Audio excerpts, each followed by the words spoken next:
Madam Deputy Speaker, they don't like it up 'em, do they? Quite right, Chris Bryant. So what's happening here, my friends? Well, on the 3rd of September last week, it was Opposition Motion Day. So what was the Tories roaring about this time? It was about the hospitality sector, where Andrew Griffiths was painting a picture of the last 14 years. You know, it was a country of prosperity and sugar and spice and all things nice. And the problems the hospitality sector are suffering from now were all of a sudden started happening. You know, when the Labour government got in and, you know, Keir Starmer's backside suddenly touched his office chair in number 10. So, the Minister of Creative Industries, Arts and Tourism, Chris Bryant, decided to remind Mr. Griffiths the damage caused by the government Griffiths was in, and also the part he played in as well.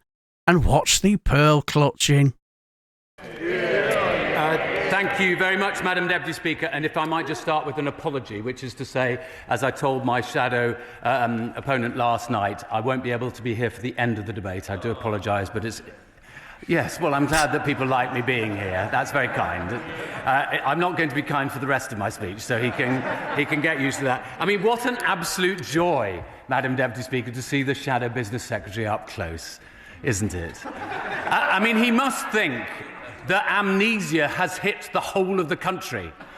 I mean, he was the business advisor to Boris Johnson. And we know what expletive Boris Johnson used when he was referring to business, don't we? Did he resign, though, as a minister when all the others were resigning? Oh, no, he lashed himself to the Boris Johnson mast till the very, very end. And in February last year, still he was calling for the return of Johnson. But that's not all, is it? When it came to the lettuce-defying catastrophe known as the Liz Truss premiership, he wasn't just a supporter, not just a casual supporter, he was the financial secretary in the Treasury. He actually helped put together that disastrous budget. He wasn't just in the room when it happened, to quote Hamilton, he held the pen. He was quasi's amanuensis, he was Truss's handmaiden. This is the man who couldn't see the writing on the wall, even if it was spitting out fire 50 metres high. Even once the Bank of England had been forced to act to shore up the economy following the mini-budget, he went out to defend it. He said then... Point of order, Graham Stewart. Madam Deputy Speaker, I wonder whether you could have any advice for those in the hospitality industry who are listening to this minister who's so afraid to deal with the issue in hand that he has to play this ad hominem attack on our colleague on the front bench. Can I thank the honourable gentleman for his point of order and perhaps encourage all members this afternoon to make sure that they stay on topic and in scope. Sir Chris Bryant. This should be an interesting reply then. Madam Deputy Speaker, they don't like it up 'em, do they? But he then said, we think these are the right plans because those plans make our economy competitive. And the problem with his argument that he has made today is that he hasn't learnt a single thing since that mini-budget. He still wants us to tax less and spend more at the same time. Yes, of course he wants to reverse the national insurance increase, but does he point to where the money should come from? No, of course he doesn't. He likes the additional spending on the NHS, doesn't he? He approves of our spending on prisons, he supports more spending on policing, he clamours for more spending on defence and no doubt on trains, telecoms, universities and schools, but he doesn't want to pay for it, which is why it is as plain as a pikestaff that he hasn't changed a bit. He'd rerun the Truss mini-budget in the twinkling of an eye. It was doolally economics when Truss introduced it, and it's doolally economics today. I give you the Minister for doolally economics. Let me deal with two specific points that he made. Let me just make a couple of points, and then, of course, I'll give way to the Father of the House. First, the honourable gentleman condemns what he calls the reduction in retail, hospitality and leisure business rates relief from 75% to 40% for 2025-26. Do you note the sleight of hand there? When they left office, the Conservatives had no plans to extend the business rates relief beyond the financial year. Hospitality was facing a complete cliff edge.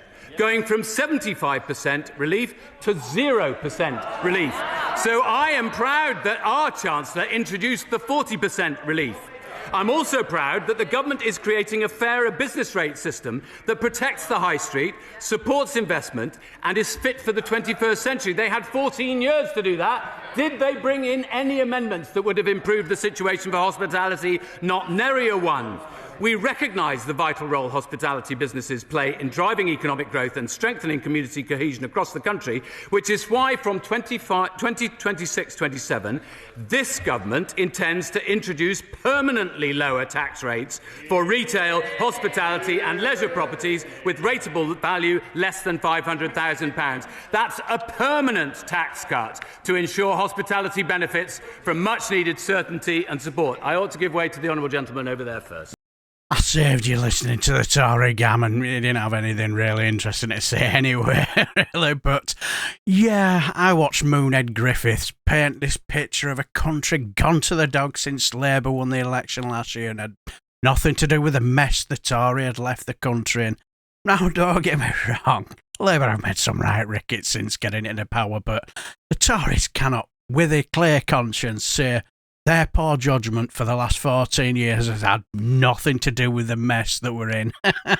Just a shame Bryant never mentioned Brexit when he went down the Tory memory lane, but I suppose you can't have anything, I suppose, sadly. But yeah, he also was right about the fact that they like the additional spending on NHS, on prisons, on policing, as well as defence, trains, telecoms, university and schools, and judging by the last 14 years of Tory rule and rule, it's obvious they don't like paying for stuff like that, do they? Or do they? And they don't have a plan on how to pay for it either. But what do you guys think? Let me know down below and I shall bid you farewell and take care, my friends. Yeah, exactly. They don't like it up 'em.